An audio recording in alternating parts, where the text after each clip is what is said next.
Bonjour à tous et bienvenue à ce nouveau Good Morning Market. Nous sommes le vendredi 29 novembre 2019 et lors de la séance de la veille, les volumes étaient assez limités en raison de Thanksgiving et donc de l'absence des Américains. Donc malheureusement peu de mouvement sur les indices malgré un retour à la prudence dans la crainte de représailles de Pékin suite à la signature de cette loi par le président américain Donald Trump visant à soutenir les manifestations à Hong Kong. Autre fait marquant également sur le marché des change, la forte dépréciation du peso chilien et la Banque centrale chilienne devrait intervenir en vue de soutenir sa monnaie et cela bien entendu se traduira par un net repli du peso chilien contre le dollar américain.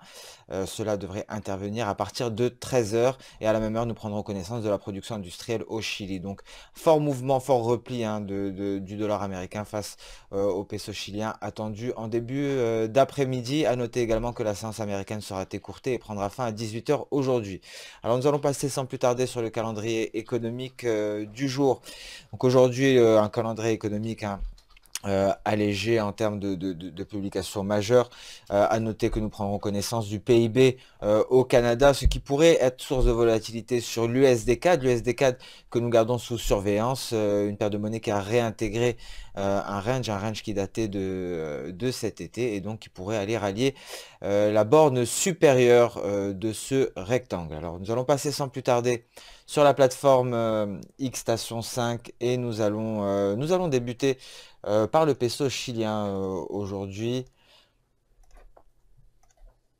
Alors comme vous pouvez le constater, effectivement, nous avons eu un fort mouvement sur cette paire. Cela est dû aux tensions, au mouvement au Chili, ce qui ne cesse pardon, de déprécier donc le peso chilien. Nous attendons un retour sur des niveaux un peu plus bas pour cette paire, pour l'USD-CLP, qui pourrait rallier le niveau de sa Kijun. Donc ce sera à 13 heures. Le mouvement sera assez brusque, étant donné que l'annonce a été faite bien avant et que cela devrait intervenir justement au moment de la publication de la production industrielle chilienne. Alors sur les autres monnaies, notamment le billet vert qui reste toujours stable, cela est tout à fait compréhensible vu la période de vacances actuelle aux États-Unis et cela donc se voit sur l'euro dollar qui progresse dans un range après avoir montré quelques tensions baissières le 27 novembre. Pas énormément de mouvements actuellement sur la paire euro-dollar. À noter peut-être l'USD-Yen éventuellement qui a atteint un premier objectif que nous nous étions fixé suite au franchissement ici de la Kijun et du niveau NT à 108 dollars 78 environ. Donc premier objectif atteint. Si cet objectif, si ce niveau est franchi, on pourrait aller chercher le second niveau aux alentours des 110,084. Alors attention, on pourrait assister également à une hausse de l'aversion au risque, ce qui pourrait donc redonner des couleurs au yen japonais et entraîner donc un repli de l'USD yen. Nous allons passer à présent sur les marchés actions, notamment les indices boursiers, débutés par le DAX. Le DAX qui s'est replié en début de séance, mais qui n'a pas validé le franchissement des 13 200. Les 13 200 devraient tenir.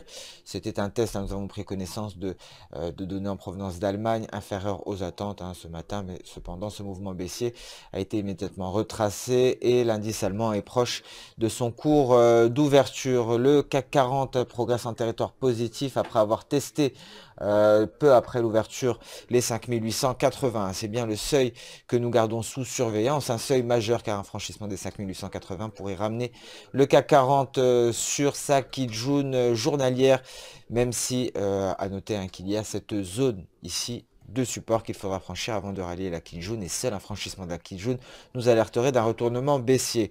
Donc le CAC 40 en territoire positif aujourd'hui, donc il a pu combler le gap, il a même pu aller toucher les 5880 points. Alors les indices américains, donc il n'y avait pas de mouvement, les cotations des CFD étaient basées sur les futurs n'ont pas n'ont pas énormément bougé en raison de Thanksgiving. On peut s'attendre aujourd'hui à un repli en réponse à cette signature de la loi visant à soutenir les manifestations à Hong Kong, même si d'après certains articles, là, il semblerait que cela ne devrait pas nuire aux relations entre la Chine et les États-Unis. Nous attendons tout de même une réplique de la part de Pékin.